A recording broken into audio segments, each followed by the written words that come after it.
आज हम पढ़ेंगे कक्षा 12 का राजनीतिक विज्ञान का पेपर। यानी पेपर के ऊपर सबसे लिखा होगा नाम उच्च माध्यमिक परीक्षा कक्षा 12 और विषय होगा राजनीतिक विज्ञान। समय होगा 3 घंटे और 15 मिनट का। पूर्णांक होगा यानी वो 80 नंबर का होगा।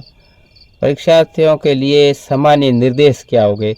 वो है परीक्षार्थी सर्वप्रथम अपने प्रश्न पत्र पर नामांकन अनिवार्य लिखे, उस पर अपने रोल नंबर लिखने हैं। सभी प्रश्न करने अनिवार्य हैं। प्रत्येक प्रश्न का उत्तर दी गई उत्तर पुस्तिका में ही लिखे और जिन प्रश्नों के आंतरिक खंड हैं उन सभी के उत्तर एक साथ ही लिखे। प्रश्न का उत्तर लिखने से पूर्व प्रश्नों का क्रमांक अवश्य लिखे और प्रश्न क्रमांक 14 से 20 के आंतरिक विकल्प हैं। अब इन बातों का आपको ध्यान में रखना है। इसके बाद में खंड ए में चलते हैं। ये सारे छोटे प्रश्न होंगे और इसमें 4 ऑप्शन होंगे और प्रत्येक एक एक नंबर का प्रश्न होगा। 18 प्रश्न होंगे। तो बहुविकल्पात्मक प्रश्न है। तो पहला प्रश्न है, बर्लिन की दीवार का निर्माण किया गया। तो बर्लिन की दीवार का निर्माण 1961 या 1975, 1981 या 1989। तो इनमें से आपका सही होगा 1961। और दूसरा है, यूरोपीय संघ के झंडे में सितारों की संख्या कितनी है? तो 15, 13, 12 और 14। तो आपको उत्तर लिखना है 12। चीन की मुक्ति के समय चीनी कम्युनिस्ट पार्टी का अध्यक्ष कौन था? तो इसका अध्यक्ष कौन था वो आगे चलते हैं, आगे देखते हैं।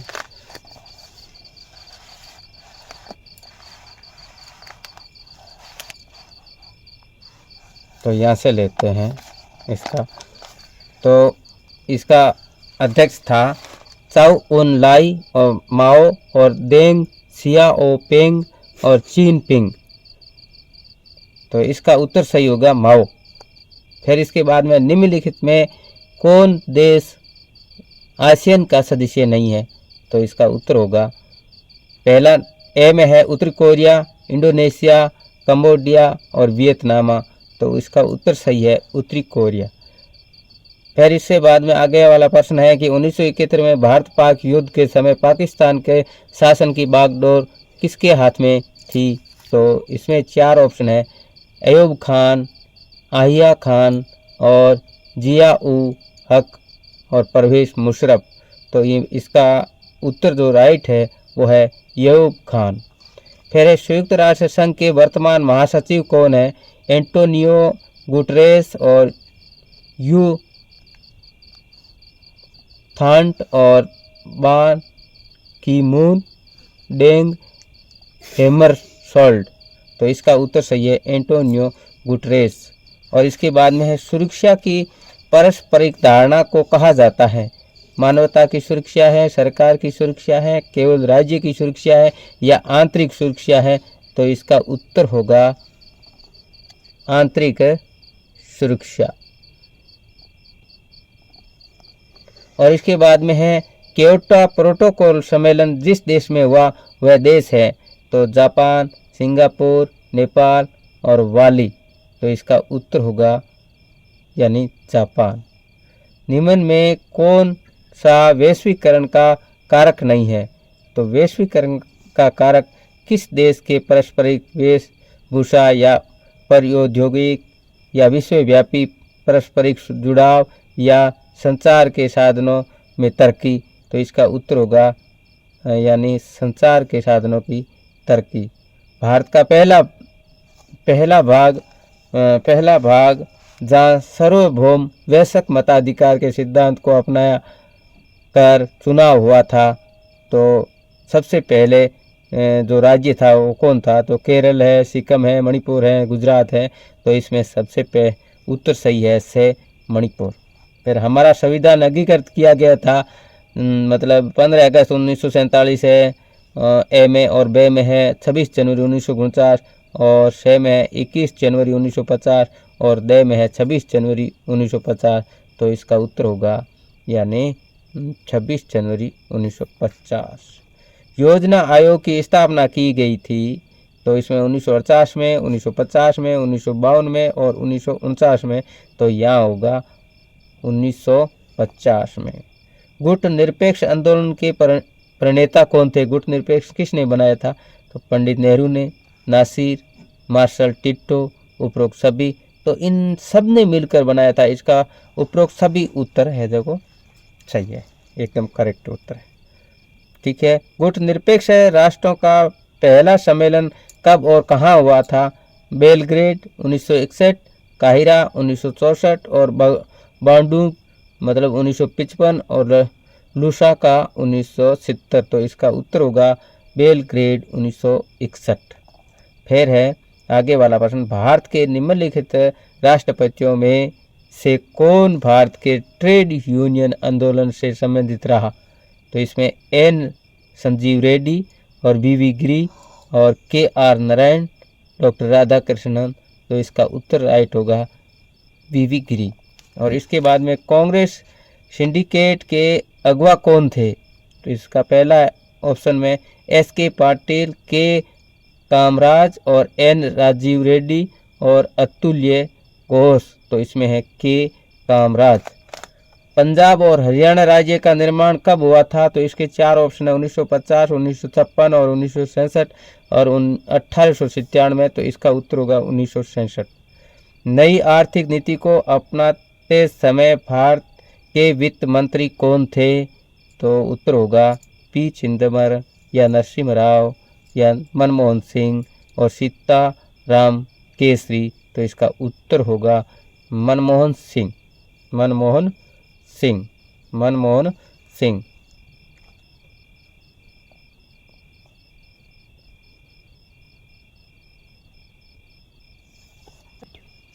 अब आगे चलते हैं, रेगिस्तानों की पूर्ति कीजिए। तो रेगिस्तान पूर्ति यानी खाली जगह भरनी है। तो इसमें से पहला प्रश्न है वो है यानी दक्षिणी एशिया के देशों में सबसे पहले खाली जगह ने अपनी अर्थव्यवस्था का उदारीकरण किया। तो इसमें आएगा, इसकी खाली जगह में आएगा श्रीलंका।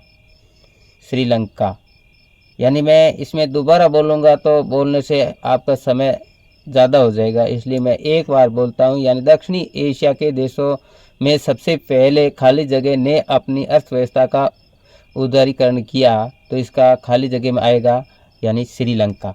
तो आपको श्रीलंका याद रखना है। इसके बाद में आगे 1960 में भारत और पाकिस्तान के बीच नदी के जल को लेकर समझौता हुआ था।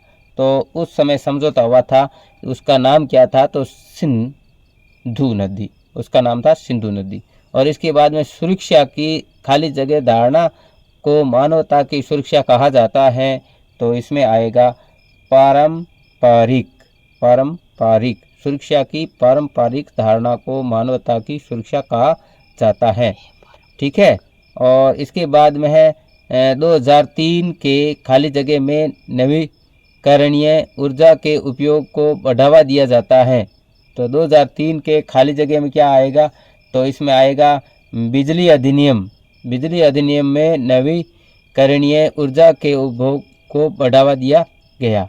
ठीक है। इसके बाद में आगे चलेंगे, खाली जगह सबसे पहले आएगी से उन लोगों की तरफ सचेत किया जाता है जो गरीब और पिछड़े सामाजिक समूह की तरफदारी करते हैं। तो इसमें कौन सा सही होगा? तो इसमें होगा वामपंथ। वामपंथ सही होगा।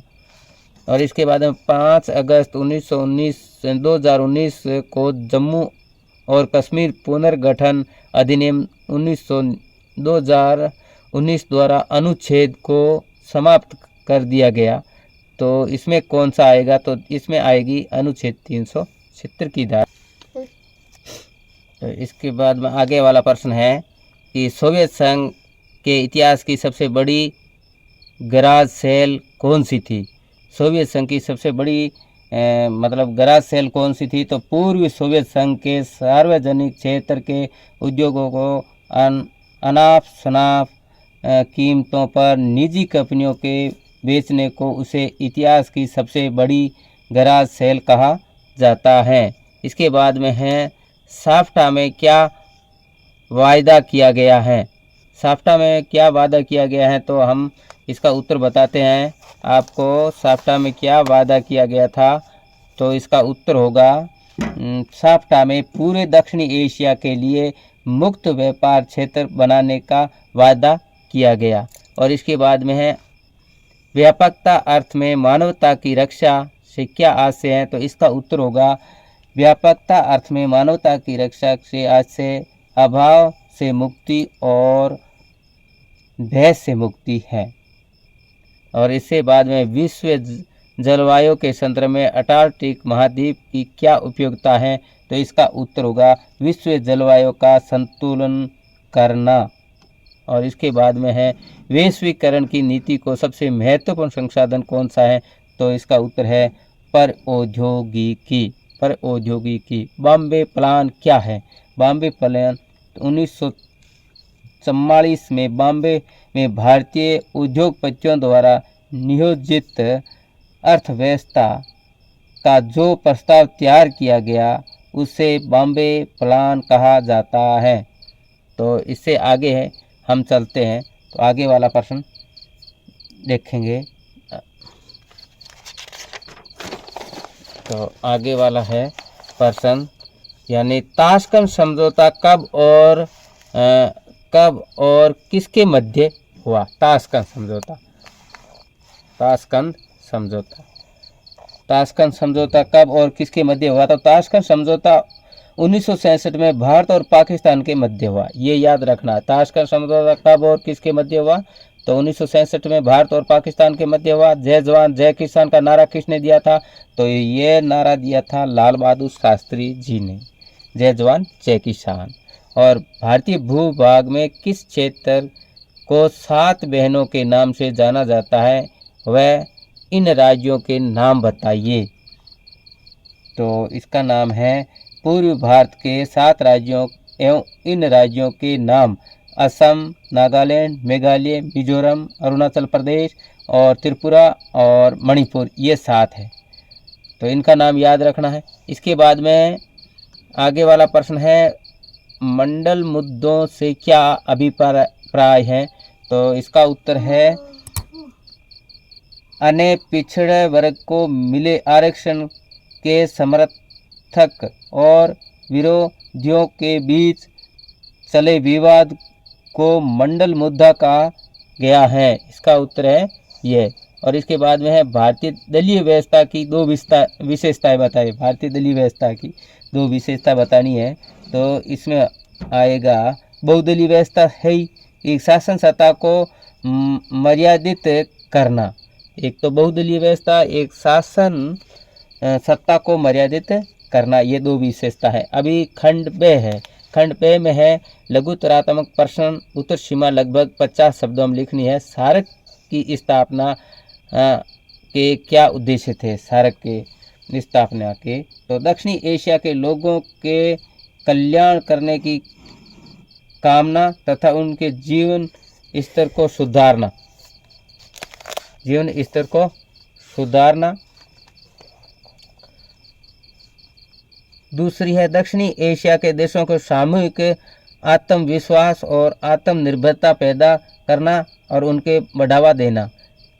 तीसरी इसकी विशेषता है एक दूसरे की समस्या को परस्परिक विश्वास, सूझबूझ तथा अभिमूल्यन की दृष्टि से देखना।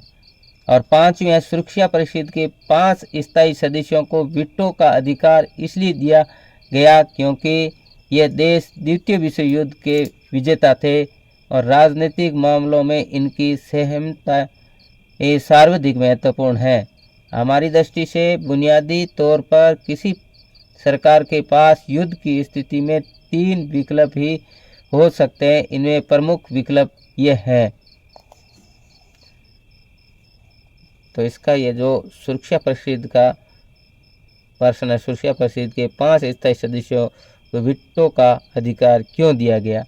तो इसके उत्तर होगा, यानी सुरक्षा परिषद के 5 स्थायी सदस्यों को वीटो का अधिकार इसलिए दिया गया क्योंकि ये देश द्वितीय विश्व युद्ध के विजेता थे। दूसरा है राजनीतिक मामलों में उनकी सहमति सर्वाधिक महत्वपूर्ण थी। और तीसरा, हमारी दृष्टि से बुनियादी तौर पर किसी प्रकार के पास युद्ध की स्थिति में 3 विकल्प हो सकते हैं। इनमें 2 प्रमुख विकल्प ये हैं कि युद्ध होने वाले विनाश को इस हद तक बढ़ने के संकेत देना कि दूसरा पक्ष सहम कर हमला करने से रुक जाए, और यदि युद्ध ठन जाए तो अपनी रक्षा करना।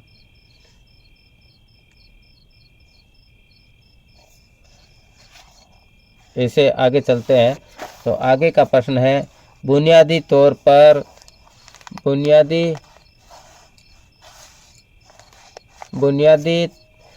पर किसी सरकार पर युद्ध की स्थिति में क्या क्या विकल्प होते हैं? क्या क्या विकल्प होते हैं?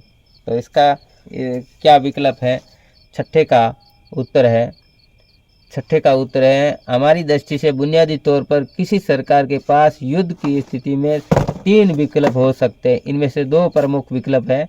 एक, युद्ध के होने वाले विनाश को इस हद तक बढ़ने के संकेत देना कि दूसरा पक्ष सहम कर हमला करने से रुक जाए, और यदि युद्ध थम जाए तो अपनी रक्षा करना। और इसके बाद में है पर्यावरण आंदोलन की परिभाषाएं। तो इसका उत्तर होगा, पर्यावरण को हानि की चुनौतियों के मद्देनज़र विश्व के विभिन्न भागों में पर्यावरण के प्रति सचेत कार्यकर्ताओं की सक्रियता और सामाजिक चेतना के दायरे में ही राजनीतिक कार्यवाही को नई सोच ने एक आंदोलन का रूप ले लिया। इसी के पर्यावरणीय आंदोलन के नाम से जाना जाता है। और इसके बाद में है 8वां है, पी.सी. महानोबिल कौन थे? तो पी.सी. महानोबिम कौन थे? तो इसका उत्तर है, पी.सी. महानोबिम अंतर्राष्ट्रीय स्तर के विख्यात वैज्ञानिक एवं सांख्यिकीविद थे। इन्होंने सन 1931 में भारतीय सांख्यिकी संस्थान की स्थापना की थी, और वो दूसरी पंचवर्षीय योजना के योजनाकार थे तथा तीव्र औद्योगिकरण एवं सार्वजनिक क्षेत्र की सक्रिय भूमिका के समर्थक थे। और इसके बाद में आगे का प्रश्न है, निम्नलिखित का सही जोड़ा बनाइए। तो इसमें सही जोड़ा कौन सा है वो बनाना है। तो वार्सा पैक्ट कब बना? तो वार्सा पैक्ट में आपको उत्तर लिखना है वार्सा पैक्ट का। ये जो नीचे वाला है ये राइट होगा, इसको ऐसे मिलाना है इससे, ठीक है। और फिर मतलब है रक्षा उत्पादन विभाग की स्थापना कब हुई? तो इसको मिलाना है 1 से। और फिर है रक्षा आपूर्ति विभाग की स्थापना कब हुई? तो 1965, यानी इससे मिलाना है और ये इससे मिलाना है। तो इसका उत्तर हो जाएगा ये इन सम्मिलित हो गया, राइट हो गया। कांग्रेस की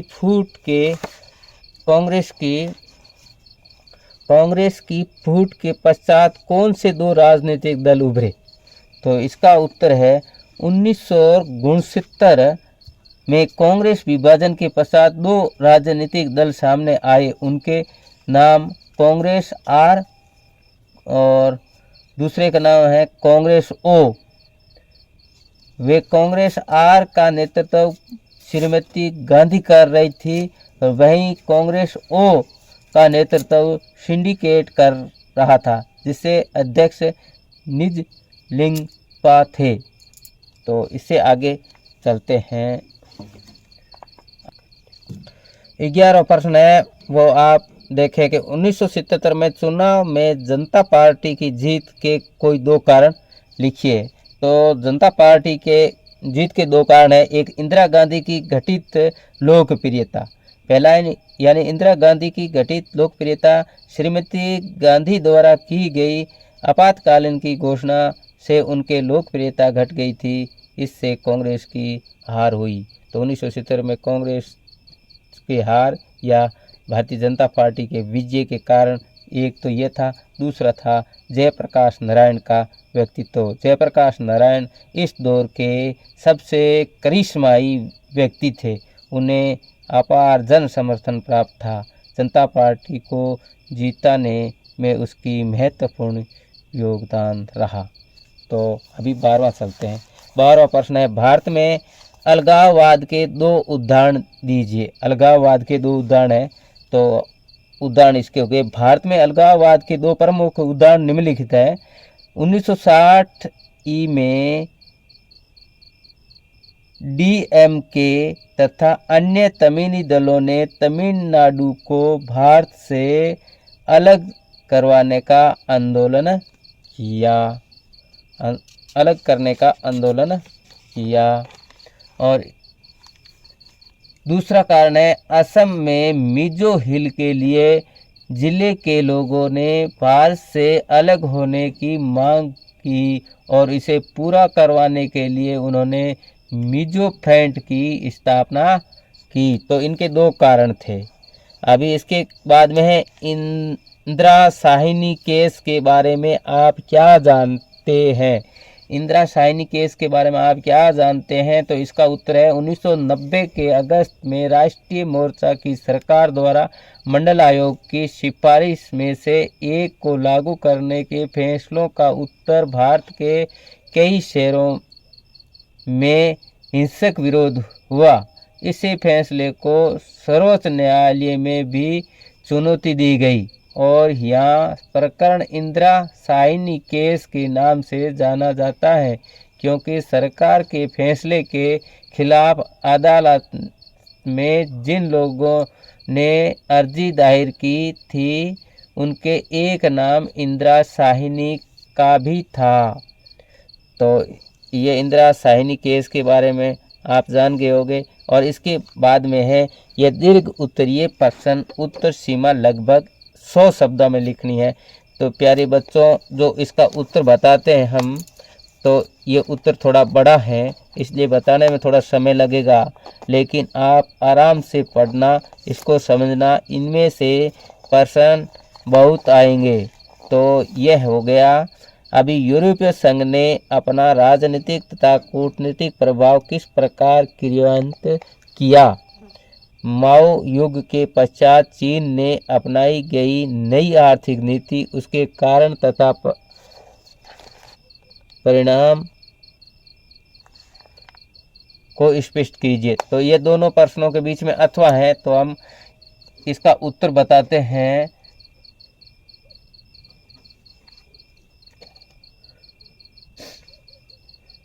यूरोपीय संघ ने निम्न रूप से राजनीतिक तथा कूटनीतिक प्रभाव क्रियान्वित किया। यूरोपीय संघ विश्व की सबसे बड़ी अर्थव्यवस्थाओं के रूप में उभरा है। विश्व व्यापार में इसकी सहभागिता अमेरिका से तिगुनी है। यूरोपीय संघ का एक सदस्य संयुक्त राष्ट्र सुरक्षा परिषद का स्थायी सदस्य है तथा कई देश इसके अस्थायी सदस्य हैं। इसलिए वह अमेरिका सहित सभी देशों की नीतियों को प्रभावित कर रहा है। सैन्य शक्ति के दृष्टिकोण से इसके पास विश्व की दूसरी सबसे बड़ी सेना है। इसका कुल रक्षा बजट अमेरिका के पश्चात सर्वाधिक है। आंतरिक विज्ञान तथा प्रौद्योगिकी के क्षेत्र में इसका स्थान दूसरा है। अंतर्राष्ट्रीय संगठन के रूप में यह राजनीतिक तथा सामाजिक मामलों में हस्तक्षेप करने में सक्षम है।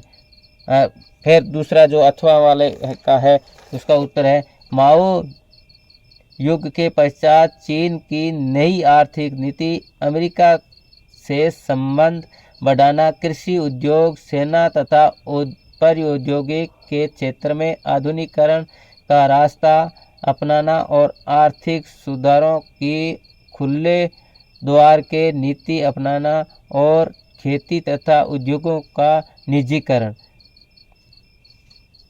फिर इसके कारण है, बढ़ती आबादी के विकास को लाभ पहुंचाना, खेती की पैदावार का उद्योगों की पूरी जरूरत लायक अधिवेशन नहीं दे पाना और औद्योगिक उत्पादन तेजी से नहीं बढ़ना, विदेशी व्यापार न के बराबर और प्रति व्यक्ति आय बहुत कम।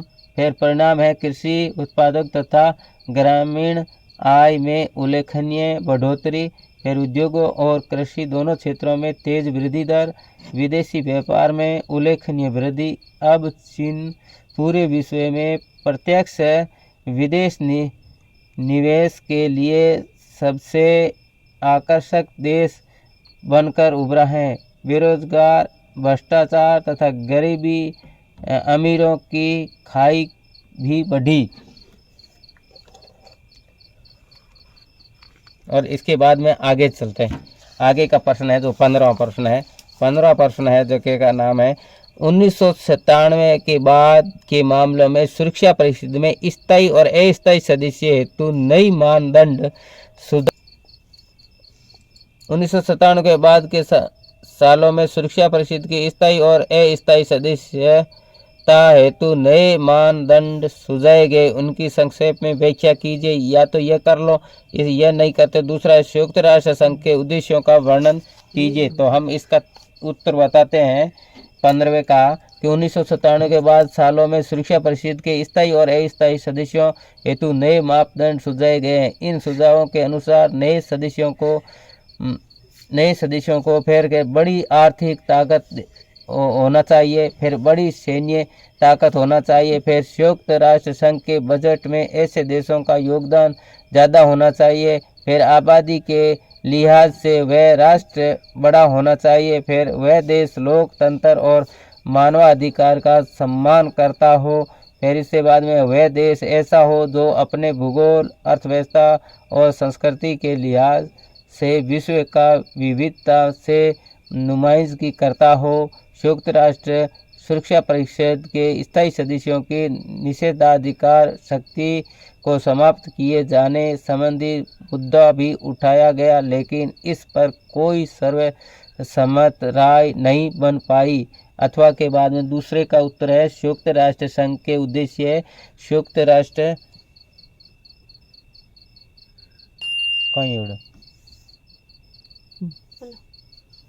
संयुक्त राष्ट्र संघ के प्रमुख उद्देश्य निम्नलिखित हैं।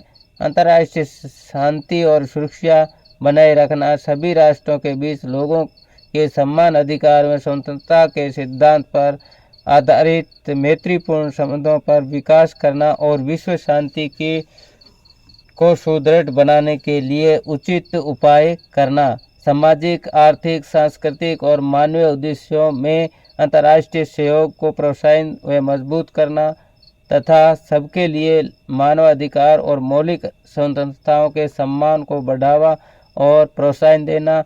उपरोक्त सामूहिक उद्देश्यों की प्राप्ति में राष्ट्रों के कार्यों में समन्वय बनाने के लिए संयुक्त राष्ट्र संघ को केंद्रित बनाना। फिर इसके बाद में है आगे का प्रश्न जो 16 नंबर का प्रश्न है। इसमें भी अथवा है, सब में अथवा है। आरंभ से ही कांग्रेस पार्टी की भारतीय राजनीति में केंद्रीय स्थान रहा, क्यों? और व्यक्तिगत जनमत की कमजोरी के कारण भारत में एक पार्टी प्रभुत्व कायम हुआ, इस कथन की पुष्टि कीजिए। तो दोनों बीच में अथवा है और ये 3 नंबर का प्रश्न है। तो इसका उत्तर पहले वाले का बताते हैं कि प्रारंभ में से ही कांग्रेस पार्टी का भारतीय राजनीति के केंद्रीय स्थान रहा। इसके प्रमुख कारण ये रहे कि कांग्रेस भारत का सबसे पुराना राजनीतिक दल रहा और भारतीय राजनीतिक केंद्र में यह 2 दृष्टिकोण के प्रमुख है। प्रथम, यह अनेक दल तथा गुट कांग्रेस केंद्र में विकसित हुए और इसके इर्द गिर्द अपनी नीतियों तथा अपने गुटीय रणनीतियों को विकसित किया तथा द्वितीय है, भारतीय राजनीति के वैचारिक वर्णक्रम के केंद्र का अभियोग करते हुए यह एक ऐसे केंद्रीय दल के रूप में स्थित रहा है जिसे दोनों और अन्य दल तथा गुट नजर आते रहे। भारत में स्वतंत्रता के बाद से केवल एक केंद्रीय दल उपस्थित रहा है और वह है कांग्रेस पार्टी, लेकिन वर्तमान समय में दलीय व्यवस्था के स्वरूप में व्यापक परिवर्तन आया है, जिससे बहुदलीय व्यवस्था और क्षेत्रीय दलों के विकास में एक दल यह प्रभुत्व की स्थिति को कमजोर बना दिया है। अब ये 8वें वाला दूसरे का उत्तर है, भारत में स्वतंत्रता के बाद प्रथम 3 आम चुनाव तक कांग्रेस पार्टी का प्रभुत्व कायम रहा। एकल पार्टी प्रभुत्व के अनेक कारणों में से एक प्रमुख कारण जनमत की कमजोरी भी थी, क्योंकि इसका क्या कारण था, तो आगे चलते हैं। इसका कारण बता रहे हैं कि नव स्वतंत्र भारत में जनमत निर्माण के आधुनिक साधन बहुत कम थे। अंततः लोगों ने अधिकांश एक ही पार्टी को वोट दिया। दूसरी बात है, स्वतंत्रता के बाद भारत में सशक्त विपक्षी दल नहीं थे। सशक्त विपक्षी दलों के अभाव में जनमत निर्माण नहीं हो पाया था। इसके बाद में है, जनता का एक बड़ा भाग निरक्षर था और वह अपने लोकतंत्र की शुरू कर रहा था। उनके समक्ष राष्ट्रीय आंदोलन के कांग्रेस की प्रमुख राजनीतिक दल था, जिससे उन्हें बहुत आशाएं थी। स्पष्ट है कि देश में एकल पार्टी के प्रमुख का एक कारण जनमत की कमजोरी भी थी। और अभी इससे आगे चलते हैं, प्रश्न नंबर 17वां। तो 17वां में क्या है, 17वां देखते हैं। 17वां प्रश्न है, 17वां में है, 1975 में आपातकालीन घोषित करने के पीछे कौन सी घटनाक्रम हुआ? कोई 2 कारण या 2 घटनाएं बताइए। बिहार आंदोलन की घटनाओं की संक्षेपित व्याख्या कीजिए। तो इसके बीच में अथवा है, तो अभी इसका बताते हैं उत्तर कि 1975 आपातकालीन घोषित करने के पीछे 2 प्रमुख घटनाएं निम्नलिखित हैं कि बिहार आंदोलन जयप्रकाश नारायण के नेतृत्व में किया जा रहा। बिहार आंदोलन में भी 1975 के आपातकाल की घोषणा का एक प्रमुख कारण था।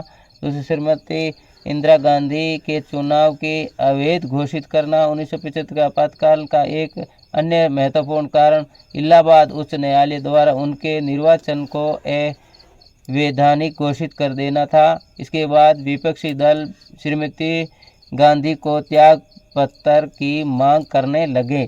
तो इसके 2 कारण थे। अभी दूसरे का बिहार आंदोलन वाले का उत्तर है कि बिहार आंदोलन बढ़ती कीमतें, खाद्यान्न के अभाव तथा प्रशासन के भ्रष्टाचार और आयोग कर्मचारियों के विरुद्ध लोकनायक और जयप्रकाश नारायण द्वारा चलाया गया आंदोलन था। और 1974 में इस आंदोलन का श्री गणेश हुआ। जीवन के हर क्षेत्र के लोग इन आंदोलन से जुड़ गए थे। जयप्रकाश नारायण के बिहार की कांग्रेस सरकार को बर्खास्त करने की मांग की। उन्होंने सामाजिक, आर्थिक और राजनीतिक दायरे में संपूर्ण क्रांति को आह्वान किया ताकि सच्चे लोकतंत्र को स्थापना की जा सके। बिहार की सरकार के खिलाफ लगातार घेराव, बंद और हड़ताल का एक सिलसिला चला पड़ा। तो इसका दोनों का उत्तर हो गया। अभी जो निबंधात्मक जो बड़े प्रश्न है वो है, और ये 4 नंबर का है, वेरी इंपॉर्टेंट। संयुक्त राष्ट्र संघ में स्वतंत्र हुए गणराज्यों में आंतरिक संघर्ष और तनाव पर एक लेख लिखिए। यह सोवियत संघ का विघटित नहीं हुआ होता तो एक ध्रुवीय विश्व में हुए कौन कौन से आर्थिक विकास नहीं होते। तो इसका उत्तर है, तो बड़ा उत्तर है और इसका लिखना भी है, तो एक लेख के रूप में। तो हम बताते हैं इसका उत्तर दे वाले का। तो पहले का उत्तर है कि सोवियत संघ के से स्वतंत्र हुए गणराज्यों में आंतरिक संघर्ष और तनाव, यह तो हो गया पॉइंट। और इस सोवियत संघ के विघटन के 15 प्रभुत्व संपन्न राज्यों का जन्म हुआ। सोवियत संघ का मुख्य उत्तरदायित्व रूस गणराज्य ने संभाला, क्योंकि सोवियत संघ के अधिकांश गणराज्य के संघर्ष और तनाव की स्थिति में यह था। दूसरा कारण है आंदोलन, तनाव तथा संघर्ष की स्थितियां। केंद्रीय एशियाई अधिकांश राज्य सोवियत संघ से विघटित के पश्चात अनेक समस्याओं का सामना कर रहे हैं। चेचन्या और दागिस्तान, ताजिकिस्तान तथा अजरबैजान आदि देशों में हिंसा को वारदातों के कारण गृह युद्ध जैसी स्थिति बनी हुई है। ये देश जातीय और धार्मिक समस्याओं से जूझ रहे हैं। ताजिकिस्तान, यूक्रेन, किर्गिस्तान तथा जॉर्जिया के शासन से जनता नाराज है और उसका उखाड़ फेंकने के लिए अनेक आंदोलन चल रहे हैं। इसके बाद में है नदी जल के सवाल पर संघर्ष। कई देश और प्रांत नदी जल के सवाल पर परस्पर भिड़े हुए हैं। और तीसरा है इसका पॉइंट है विदेशी शक्तियों की इस क्षेत्र में रुचि बढ़ाना। मध्य एशियाई गणराज्यों में पेट्रोलियम संसाधनों का विशाल भंडार होने से यह क्षेत्र बाहरी ताकतों और तेल कंपनियों की आपसी प्रतिस्पर्धा का अखाड़ा भी बन चला है। फलत अमेरिका इस क्षेत्र में सैनिक ठिकाना बनाना चाहता है। रूस इस राज्य के अपना निकटवर्ती विदेशी मानता है और उसका मानना है कि इन राज्यों के रूप को प्रभाव में रहना चाहिए। चीन के हित में इस क्षेत्र से जुड़े और चीनियों से सीमावर्ती क्षेत्र में आकर व्यापार करना शुरू कर दिया। फिर इसका आगे वाले का उत्तर है यदि सोवियत संघ का विघटन नहीं होता तो अंतर्राष्ट्रीय जगत में पिछले 2 दशकों में हुए निम्नलिखित आर्थिक परिवर्तनों का विकास नहीं होते। पहला, अर्थव्यवस्था का वैश्वीकरण शुरू नहीं होता। 2, ध्रुवीय विश्व की स्थिति को संयुक्त राष्ट्र संघ में अमेरिका वर्चस्व स्थापित नहीं होता और व्यापार संगठन पर भी उसका वर्चस्व स्थापित नहीं हो पाता। ऐसी स्थिति में अमेरिका विकासशील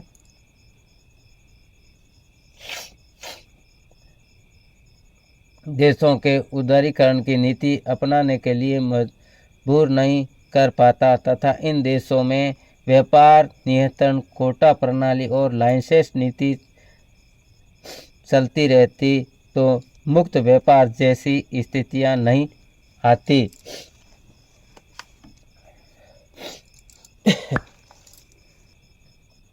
अब इससे आगे वाले का उत्तर है कि वैश्वीकरण पर पूंजीवादी अर्थव्यवस्था का वर्चस्व नहीं होता।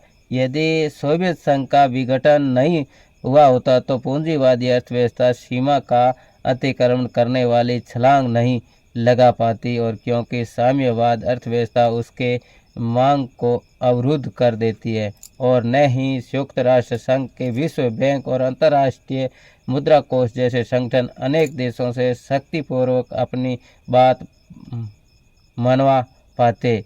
अमेरिका ने इन अंतर्राष्ट्रीय अभिकरणों के द्वारा ही अपना वर्चस्व विस्तार किया। फिर इसका तीसरा पॉइंट है पूर्व यूरोप के साम्यवादी देश शॉक थेरेपी के दौरे से नहीं गुजरते। सोवियत संघ के विघटन के बाद सोवियत संघ के सभी स्वतंत्र गणराज्य तथा पूर्व यूरोप के देश के शॉक थेरेपी के दौर से गुजरना पड़ा तथा सार्वजनिक क्षेत्र के उद्योग निजी क्षेत्र के कंपनियों को औने पौने कीमतों पर बेच दिए गए।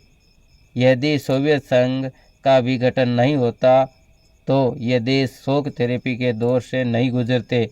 वैश्वीकरण के संदर्भ में विकासशील देशों में राज्य के बदलती भूमिकाओं का विवेचन निम्न बिंदुओं के अंतर्गत किया गया।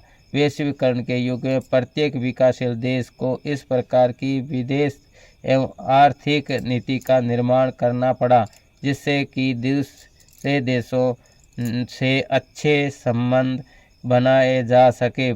पूंजी निवेश के कारण विकासशील देशों ने भी अपने बाजार विश्व के लिए खोल दिए। विकासशील देशों में विश्व संगठनों के प्रभाव में राज्यों द्वारा बनाई जाने वाली निजीकरण के नीति, कर्मचारियों की छटनी, सरकारी अनुदानों में कमी तथा कृषि से संबंधित नीतियों पर वैश्वीकरण का स्पष्ट प्रभाव देखा जा सकता है। वैश्वीकरण के प्रभाव स्वरूप राज्य ने अपने को पहले के कड़े लोक कल्याणकारी कार्यों से अपना हाथ खींच लिया तथा वे अपने आवश्यक कार्यों जैसे कानून व्यवस्था तथा बाह्य सुरक्षा जैसे कार्य तक सीमित रह गया।